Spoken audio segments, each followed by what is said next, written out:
नमस्कार, स्वागत है आप सभी का विद्या भारती के इस ऑनलाइन चैनल पर। अपन ने लास्ट वीडियो में देखा था कि केंद्रीय बैंक की मौद्रिक नीति क्या है, जिसमें अपन ने 4 प्रकार की रेटें पढ़ी थी।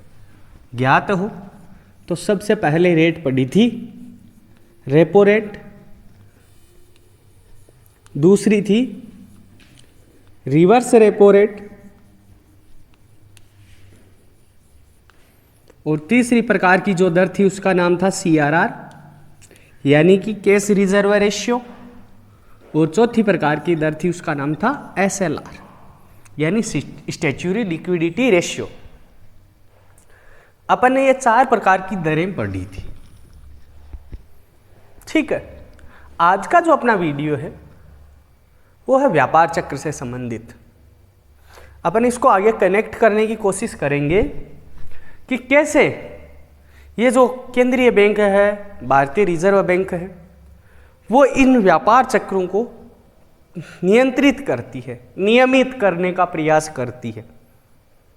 कैसे बाजार में ऊंचा वचन आते हैं, उन ऊंचा वचनों को कैसे दूर करती है। जैसे कभी महंगाई होती है तो उस महंगाई को दूर करने के लिए ये केंद्रीय बैंक है किस प्रकार से कार्य करती है, और कभी महंगाई के अलावा मंदी भी आ सकती है तो उसको भी केंद्रीय बैंक किस प्रकार से निपटान करती है। आज अपन उसके बारे में चर्चा करेंगे। आज का जो अपना टॉपिक है उसका नाम है व्यापार चक्र। इसके बारे में आज अपन विस्तार पूर्वक चर्चा करेंगे। सबसे पहले देखिए व्यापार चक्र। व्यापार का मतलब क्या होता है? व्यापार, ट्रेड। व्यापार किया जाता है किसके लिए? प्रॉफिट के लिए, लाभ के लिए। व्यापार का मतलब होता है लाभ कमाने के उद्देश्य से वस्तुएं व सेवाओं का लेन देन करना। कोई भी वस्तु हो या फिर सेवा हो, उसको खरीदना और बेचना, परंतु उनका टारगेट क्या रहेगा, उद्देश्य क्या रहेगा? लाभ कमाना। यानी कि लाभ कमाने के उद्देश्य से ही व्यापार किया जाता है। अब आता है कि व्यापार के ऐसे क्या क्या चक्र है, व्यापार को किन किन परिस्थितियों से होकर गुजरना पड़ता है, उसके बारे में अपन चर्चा करेंगे। देखो, व्यापार चक्र में 2 चीजों को शामिल किया जाता है। एक तो होती है तेजी, जिसे अपन समृद्धि भी कहते हैं, और दूसरी होती है मंदी। ये पूरा का पूरा साइकिल चलता रहता है, कभी तेजी आती है तो कभी मंदी आती है। बाजार में कभी तेजी आती है तो कभी मंदी होती रहती है। जैसे अभी का मार्केट देखा जाए तो अभी मंदी चल रही है।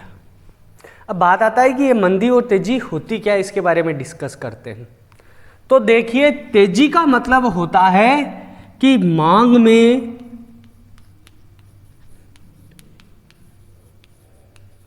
वृद्धि हो जाना,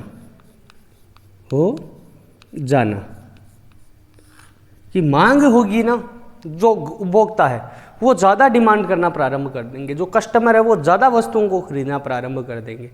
तो यदि मांग में प्रभावपूर्ण वृद्धि हो जाए या वृद्धि हो जाए तो उसे तेजी कहते हैं। होता क्या है कि मान लीजिए मांग बढ़ गई, तो मांग यदि किसी वस्तु की बढ़ेगी ना तो वस्तुओं की कीमतों में भी वृद्धि हो जाएगी। ये एक फैक्ट है कि यदि किसी वस्तु की डिमांड बढ़ेगी तो उन वस्तुओं से संबंधित जो कीमतें हैं वो भी बढ़ जाएगी। यानी कि तेजी आएगी तो महंगाई में वृद्धि होगी, कीमतें बढ़ जाएगी। जैसे मान लीजिए कि किसी समय में 100 यूनिट्स किसी वस्तु के बिकते थे, आज मांग में वृद्धि होने की वजह से आज उसी वस्तु के 200 यूनिट बढ़ गए, यानी 200 वस्तु की डिमांड हो गई। पहले 100 वस्तु की डिमांड थी, 100 इकाइयाँ मांगी जाती थी, आज उसी वस्तु की 200 इकाइयाँ मांगी जा रही है। तो फिर जो उत्पादक है वो क्या करेगा, या जो विक्रेता है वो क्या करेगा कि उसे पता है डिमांड तो बढ़ गई, तो वो अपनी वस्तुओं की प्राइस जो है उसको भी बढ़ा देगा। क्योंकि उसे पता है मेरी वस्तु मार्केट में क्या हो रही है, बिक रही है, और बिक रही है तो उस वस्तु की डिमांड में वृद्धि हो रही है, तो उसकी वजह से वो क्या कर देगा, कीमतों में भी वृद्धि कर देगा।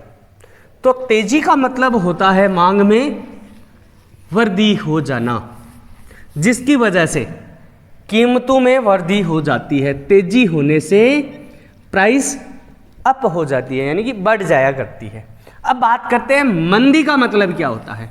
मंदी का मतलब होता है मांग में कमी हो जाना,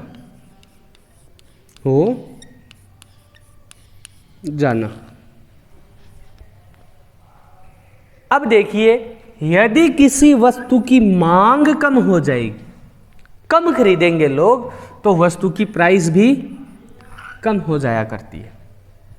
जैसे मान लीजिए किसी वस्तु की खरीदारी पहले 100 यूनिट हुआ करती थी, आज घटकर 50 यूनिट हो गई, तो वो जो बेचने वाला है वो उस वस्तु को औने पौने दामों में भी बेचने के लिए बाध्य हो जाया करता है। कारण क्या है, क्योंकि उसके पास जो वस्तुएं पड़ी है उसका स्टॉक बढ़ता जा रहा है। 100 वस्तुएं पहले बिकती थी, आज 50 ही बिक रही है, तो उसने जो स्टॉक मंगवा रखा है या उसकी जो इनकम है वो कम हो गई। इनकम कम हो गई तो वो कम कीमत करके वस्तुओं को ज़्यादा से ज़्यादा बेचने का प्रयास करता है ताकि उसे लाभ थोड़ा सा ज़्यादा मिल सके। तेजी के जस्ट उलट होता है मंदी। इसमें प्राइस क्या हो जाती है, वस्तुओं की कम हो जाया करती है, यानी कि यहां पर महंगाई कम हो जाती है। देखा जाए तो दोनों ही स्थितियां बाजार के लिए ठीक नहीं है। ना तो तेजी की अवस्था ठीक है और ना ही बाजार में मंदी की अवस्था ठीक है। तेजी की अवस्था व्यापारियों के लिए तो ठीक है, जो व्यापारी होते हैं, बिजनेसमैन होते हैं, उनके लिए तो अच्छी है। कारण क्या है कि उनके लाभ बढ़ेंगे, ज़्यादा वस्तुएं बिकेगी, ज़्यादा मांग होगी, वो कीमतें ज़्यादा बढ़ाएंगे तो उनके लाभ भी ज़्यादा होंगे। परंतु उपभोक्ता के लिए यह अवस्था नाजुक दौर की होती है, यानी उपभोक्ता ज़्यादा वस्तु कीमतें चुकाएंगे तो उनकी आर्थिक स्थिति कम हो जाती है, या अपन उसको कह सकते हैं उनकी जो खर्च योग्य आय होती है, प्रयोज्य आय होती है, वो निरंतर कम हो जाती है। अब बात करें मंदी के लिए, तो ये व्यापारियों के लिए तो खराब है, पर फायदेमंद किसके लिए है, उपभोक्ता के लिए फायदेमंद है। यानी कि कोई ना कोई ये इन दोनों में से एक अवस्था या दोनों ही अवस्था एक न एक व्यक्ति के लिए फायदेमंद नहीं है। एक के लिए तो फायदा है तो दूसरे के लिए घाटा है। उपभोक्ता क्या चाहता है, ग्राहक क्या चाहता है कि वो कम से कम कीमत पर वस्तुएं खरीदे, जबकि व्यापारी क्या चाहेगा कि वो ज़्यादा से ज़्यादा ज़्यादा से ज़्यादा कीमत पर वस्तु का विक्रय करे। पर इन दोनों में जहाँ पर संतुलन होता है, जहाँ पर दोनों राजी होते हैं, जिस कीमत पर राजी होते हैं उस कीमत पर वस्तु का विक्रय होता रहता है। तो जहाँ बाजार में कभी तेजी आती रहती है तो कभी मंदी आती रहती है, तो इस प्रकार के चक्र को क्या कहेंगे अपन, व्यापार चक्र। जैसे दीपावली पर पटाखे वगैरह है, उनकी तेजी आ जाया करती है क्योंकि उनकी मांग में क्या हो जाती है, वृद्धि हो जाती है, तो उन वस्तुओं की कीमतों में भी क्या हो जाती है, वृद्धि हो जाती है। परंतु जैसे ही दीपावली समाप्त, पटाखों में क्या आ गई, मंदी। अब उसको लोग कम खरीदेंगे। ठीक ऐसे ही मान लीजिए होली है, तो त्यौहार, किसी प्रकार का त्यौहार है, तो उससे संबंधित वस्तुओं की मांग बढ़ जाती है, उससे संबंधित वस्तु की तेजी आ जाया करती है। जैसे होली आई तो कलर्स वगैरह की तेजी आ जाएगी, यानी कि उनकी मांग में वृद्धि हो जाएगी। होली गई, वापस मंदी आ गई। ठीक है, सही। अभी जो कोरोना का पेंडेमिक चल रहा है, उसकी वजह से बाजार में क्या आ रखी है, मंदी आ रखी है। तो इन सब को नियंत्रित करने का काम भी कौन करता है, बहुत हद तक प्रयास करती है आरबीआई। किसके निर्देशन पर, सरकार के। यह दायित्व है आरबीआई का, रिजर्व बैंक ऑफ इंडिया का, कि यह जो तेजी और मंदी चल रही है, जिसकी वजह से व्यापारी भी इनसिक्योर है और उपभोक्ता भी इनसिक्योर है। तेजी आ गई तो व्यापारी के मजे और मंदी आ गई तो उपभोक्ता के मजे। परंतु ये दोनों में असुरक्षा की भावना तो है, क्यों ना एक ऐसी अवस्था आ जाए कि जिसमें व्यापारी भी खुश रहे और उपभोक्ता भी खुश रहे। तो इस अवस्था को बनाए रखने के लिए इन दोनों में, मंदी और तेजी में या व्यापार चक्र में संतुलन स्थापित करने का दायित्व होता है आरबीआई और सरकार का, क्योंकि ये सरकार का बैंक होता है, मौद्रिक नीति को नियंत्रण करता व नियमित करने वाला होता है। तो उस मौद्रिक नीति से तेजी और मंदी को ठीक करने का प्रयास किया जाता है। देखते हैं किस प्रकार से, उसके बारे में अपन थोड़ी सी चर्चा करते हैं कि किस प्रकार से इस मौद्रिक नीति यानी रेपो, रिवर्स रेपो, सीआरआर और एसएलआर के माध्यम से मंदी और तेजी को सही करने का प्रयास, ठीक करने का प्रयास किया जाता है। जैसे मान लीजिए बाजार में क्या आ गई है, तेजी आ गई है। तेजी आने का मतलब क्या हो गया, डिमांड बढ़ गई है, मांग बढ़ गई है। ऊपर की ओर एरो का निशान का मतलब मांग बढ़ गई। अब देखो इसको ठीक कैसे किया जा सकता है, यानी कि मांग हो गई है ज्यादा किसकी तुलना में, पूर्ति की तुलना में, यानी डिमांड ज्यादा है और सप्लाई कम। तो ठीक कैसे किया जा सकता है, एक ही ऑप्शन है ना कि मांग को कम किया जाए या फिर पूर्ति को बढ़ाया जाए। और कब तक, जब तक कि D = S ना हो जाए, यानी डिमांड = सप्लाई ना हो जाए। कुछ इस प्रकार से किया जाएगा। तो गवर्नमेंट क्या करती है, पूर्ति को बढ़ाने के स्थान पर, उच्चावचन रखने के स्थान पर आरबीआई के निर्देशन में या आरबीआई काम करती है एक कि तेजी आने पर ये जो अपने पास 4 रेटें थी, रेपो, रिवर्स रेपो, सीआरआर और एसएलआर, इन चारों में परिवर्तन करती है। मांग को कम करना है तो लोगों की आय में कमी करने का प्रयास करती है सरकार। प्रत्येक व्यक्ति को रोजगार देने का अधिकार, हक है, प्राप्त करने का अधिकार होता है और सरकार की जिम्मेदारी होती है कि प्रत्येक व्यक्ति को क्या दिया जाए, रोजगार दिया जाए, जिससे उसे आय जनरेट होती रहे। इस आय में सरकार कमी करने का प्रयास करती है। आय में क्या करती है, कमी। अब देखिए किस प्रकार से आय में कमी कर सकती है। रेपो रेट किसे अपन ने क्या नाम दिया था कि आरबीआई क्या प्राप्त करेगी, ब्याज लेगी, ठीक है, और ऋण देगी किसको, व्यवसायिक बैंक को। मान लीजिए वो व्यवसायिक बैंक एसबीआई है, तो ब्याज तो लेगी और ऋण किसको देगी, एसबीआई को, ठीक है। यही एसबीआई वो ऋण किसको दे देता है, मान लीजिए मिस्टर एक्स को दे देता है। तो ये इसने ऋण दे दिया और बदले में क्या लेगी, ये ब्याज लेगी। अब आय को कम करने का देखो मेथड देखिए कि यदि ये रेपो रेट को ब्याज ले रही है, इसको बढ़ा दिया जाए तो आय को कम करना है, तो रिवर्स रेपो रेट को यदि बढ़ा दिया जाए तो क्या प्रभाव होगा और कम कर दिया जाए तो क्या प्रभाव होगा। देखो थोड़ा सा इसको अपन विस्तृत रूप में समझते हैं। रेपो रेट का तेजी पर क्या प्रभाव पड़ेगा। रेपो रेट का मतलब हो गया आरबीआई है और एक दूसरी बैंक है जिसका नाम है एसबीआई है, और मान लीजिए कोई मिस्टर एक्स है। अब यदि एक्स को लोन चाहिए तो वो किससे लेगा, एसबीआई से ऋण लेगा। सीधा केंद्रीय बैंक से तो ले नहीं सकता।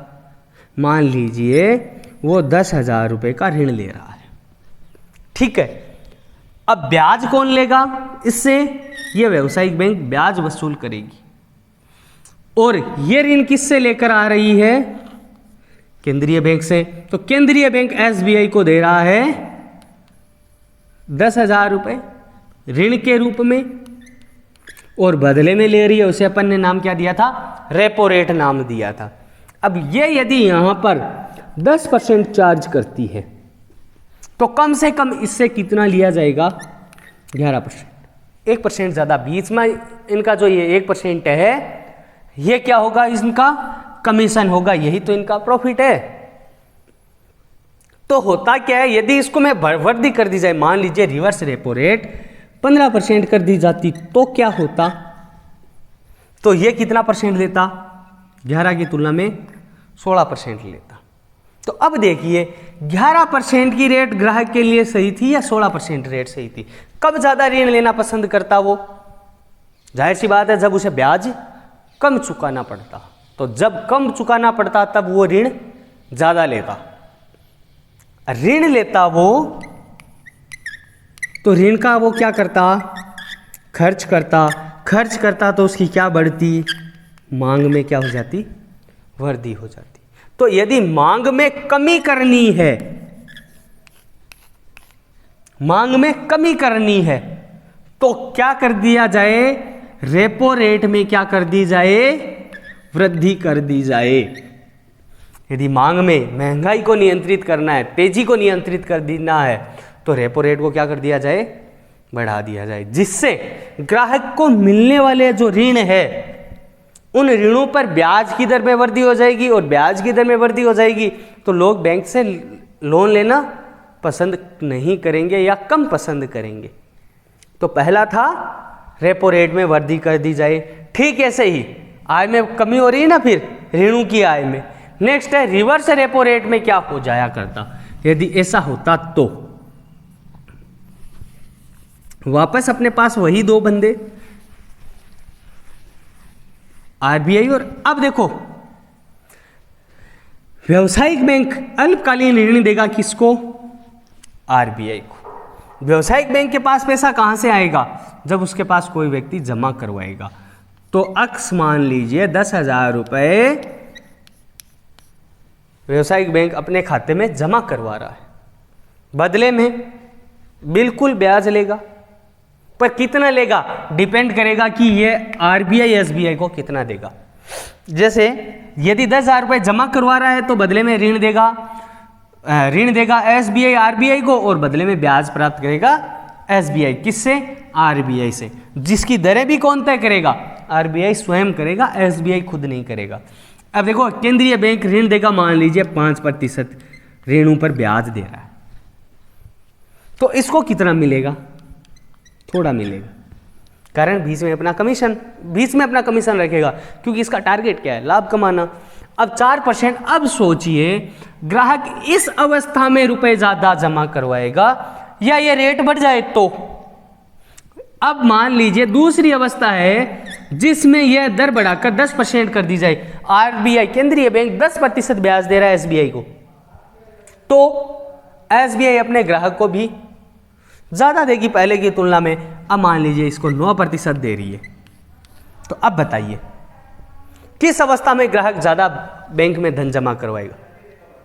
क्यों? जब ग्राहक को इंटरेस्ट रेट ज्यादा मिलेगी तभी तो वो अपने बैंक खाते में रुपए ज्यादा जमा करवाएगा। यदि ब्याज उसे कम मिल रहा है तो वो रुपए जमा कम करवाएगा। अब बैंक में यदि रुपए जमा नहीं करवाएगा तो उसके दो ही ऑप्शन है, वो कहाँ पर खर्चा कर सकता है, या तो अपने घर पे खर्चा कर सकता है या किसी दूसरे व्यक्ति को उधार दे सकता है। अब जब दूसरे व्यक्ति को उधार देगा तो वो भी क्या करेगा, खर्च करेगा तो मांग बढ़ जाएगी। अब गवर्नमेंट क्या करती है, केंद्रीय बैंक क्या करती है कि यदि महंगाई को कम करना है, तेजी को ठीक करना है, तो क्या करेगी, सीधा सा ऑप्शन है कि रिवर्स रेपो रेट को भी क्या कर देगी, बढ़ा देगी। तो जो व्यक्ति है उनको ब्याज ज़्यादा मिलेगा, तो अपनी आय का एक बहुत बड़ा भाग कहाँ जमा करवाएंगे, व्यावसायिक बैंकों में जमा करवाने लग जाएंगे, जिससे उनकी मांग में क्या आ जाएगी, कमी आ जाएगी। तेजी को रिवर्स रेपो में भी क्या कर दी जाएगी, वृद्धि कर दी जाएगी, यानी रिवर्स रेपो रेट में भी इंक्रीज कर दिया जाएगा, रिवर्स रेपो को भी बढ़ा दिया जाएगा। नेक्स्ट आता है सीआरआर और एसएलआर।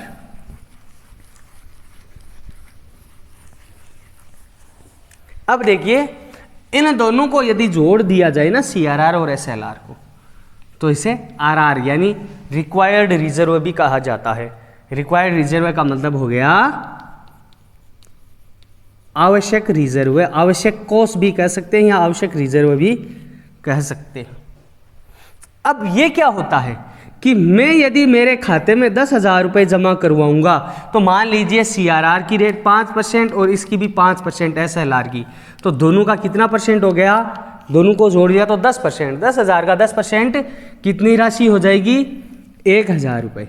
ये 1,000 रुपये में से 500 रुपये तो बैंक के पास रह जाएंगे और 500 रुपये किसके पास चले जाएंगे, केंद्रीय बैंक के पास। जो केंद्रीय बैंक के पास चला गया वो CRR, जो अपने पास रह गया वो SLR। अब बैंक की जो उधार देने की क्षमता है वो 9,000 रुपये ही होगी, क्योंकि 1,000 रुपये तो चले गए। अब यदि कोई व्यक्ति ऋण लेने आता है तो उन 10,000 में से कितने रुपए ऋण के रूप में दिए जा सकते हैं, केवल 9,000 रुपये, क्योंकि 500 रुपये चले गए, 9,000 रुपये ही बचे जो ऋण के रूप में वितरित किए जा सकते हैं। अब देखिए इस रेट को बढ़ा दिया जाए तो मान लीजिए यह रेट 20% हो जाती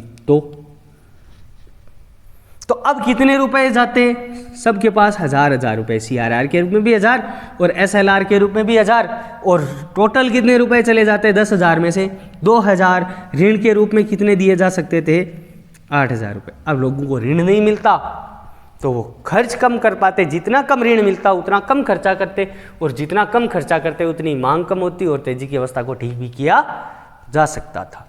यानी इन दोनों में भी या आवश्यक रिजर्व है, रिक्वायर्ड रेट है, रिक्वायर्ड रिजर्व है, इसमें भी वृद्धि करके यानी CRR और SLR इन दोनों में भी वृद्धि करके तेजी की अवस्था को ठीक किया जा सकता है। तो यह टॉपिक था, तेजी को कैसे ठीक किया जा सकता है या कवर किया जा सकता है और केंद्रीय बैंक किस प्रकार से करती है। तो केंद्रीय बैंक यदि तेजी की अवस्था हो तो चारों में वृद्धि कर देगी, रेपो भी बढ़ा देगी, रिवर्स रेपो भी बढ़ा देगी, CRR भी बढ़ा सकती है, SLR भी बढ़ा सकती है। अब इन चारों में वृद्धि करते हैं तो इसे एक नाम दिया जा सकता है और वो एक नाम है कठोर मौद्रिक नीति। क्या नाम दे सकते हैं, कठोर मौद्रिक नीति। यदि केंद्रीय बैंक इन चारों में वृद्धि करती है तो उसे क्या नाम दे सकते हैं, कठोर मौद्रिक नीति। अब दूसरी बात, पहली बात तो यह तो हो सकती है तेजी की अवस्था होने पर, अब मंदी हो जाए तो क्या हो सकेगा, मंदी को कैसे ठीक किया जा सकता है, तो इनका जस्ट विपरीत क्या हो जाएगा, मंदी की अवस्था को ठीक करने का प्रयास हो सकता है। जैसे जो रेपो बढ़ी हुई थी उसको कम कर दीजिए, यानी कि अपन ने रेपो घटा दी, रेपो को कम कर दिया। अब मंदी को ठीक करना है तो क्या करना पड़ेगा, मांग कम हो गई तो मांग में क्या करनी पड़ेगी, इंक्रीमेंट यानी वृद्धि करना पड़ेगा, मांग को इंक्रीज करनी पड़ेगी। अब मांग बढ़ाने के लिए क्या बढ़ानी पड़ेगी, लोगों की खर्च योग्य आय। मांग को कैसे किया जा सकता है, ऋण लेके भी तो अपन खर्चा कर सकते हैं कुछ समय के लिए, अल्पकाल के, दीर्घकालीन तो हो संभव नहीं है क्योंकि फिर कुछ ना कुछ कमाना ही पड़ेगा। रेपो रेट में कमी कर दी जाए, तो यदि रेपो रेट में कमी कर दी जाए तो लोगों को अपने जमा राशि पर ब्याज कम मिलेगा। यदि ब्याज कम मिलेगा तो या तो वो अपने पास धन को नगद में रखेंगे या फिर किसी व्यक्ति को उधार दे देंगे। उधार दे देंगे तो वो क्या करेगा, खर्चा करेगा, खर्चा करेगा तो मांग में क्या होगी, वृद्धि होगी।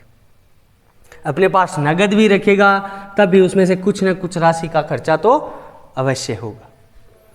नेक्स्ट है रिवर्स रेपो रेट को भी वो कम कर सकता है, इसमें भी कमी कर देगा। इसमें कमी कर देगा तो अपनी जमा पर ब्याज क्या मिलेगा, जमा पर ब्याज कम मिलेगा। यहां पर देखिए उसे ऋण कम मिलेगा, रिवर्स रेपो रेट को घटा दिया तो ब्याज कम मिलेगा उसे। अब रिवर्स रेपो रेट भी ठीक इसी प्रकार से, यदि रिवर्स रेपो रेट है तो रिवर्स रेपो रेट पर उसने अपनी जमा करवाएगा बैंक में राशि, ठीक है। तो रिवर्स रेपो रेट में भी यदि बैंक में राशि जमा करवाएगा तो ब्याज कब मिलेगा, ब्याज कब मिलेगा, तो अपने पास रुपए नगद में रखेगा, और नगद में रखेगा तो वही बात, वापस उससे क्या होगा, खर्चा होगा। CRR और SLR में भी वो क्या कर देगा, कमी कर देगा, दोनों में कमी करेगा। तो कमी करेगा तो वो ज़्यादा धन नगद उधार में दिया जाएगा, ज़्यादा राशि यानी अधिक धन उधार में दिया जाएगा, अधिक धन उधार में दिया जाएगा तो वो मांग में क्या कर देगा, वृद्धि कर देगा। तो ये आज की थे reverse repo, repo, CRR, SLR, इनके माध्यम से ये जो व्यापार चक्र होते हैं इसको कैसे संतुलित या फिर नियमित किए जाते हैं।